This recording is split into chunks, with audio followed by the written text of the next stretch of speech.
కుంభమేళా భారతదేశంలో అత్యంత ప్రాచీనమైన మరియు పవిత్రమైన పండుగల్లో ఒకటి. ఇది హిందూ మతం యొక్క విశ్వాసాలు, సాంప్రదాయాలు మరియు ఆధ్యాత్మికతను ప్రతిబింబిస్తుంది. ప్రతి 12 సంవత్సరాలకు ఒకసారి గ్రహాల ప్రత్యేక స్థితి కారణంగా ఈ పండుగ జరుగుతుంది. లక్షలాది మంది భక్తులు ఈ పవిత్ర సంగమం దగ్గర స్నానాలు చేస్తారు.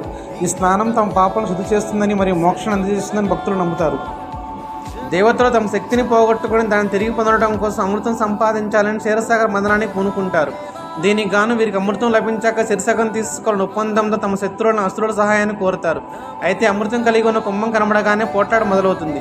దేవతలు రాక్షసుల మధ్య అమృత కుంభం కోసం భీకర పోరు జరుగుతుంది. ఈ యుద్ధ సమయంలో దేవతలు ఈ అమృత కుంభాన్ని తీసుకుని పారిపోతూ ప్రయాగ, హరిద్వార్, ఉజ్జయిని, నాసిక్లో కొన్ని అమృత బిందువులు చిలికారని మన పురాణాలు చెబుతున్నాయి.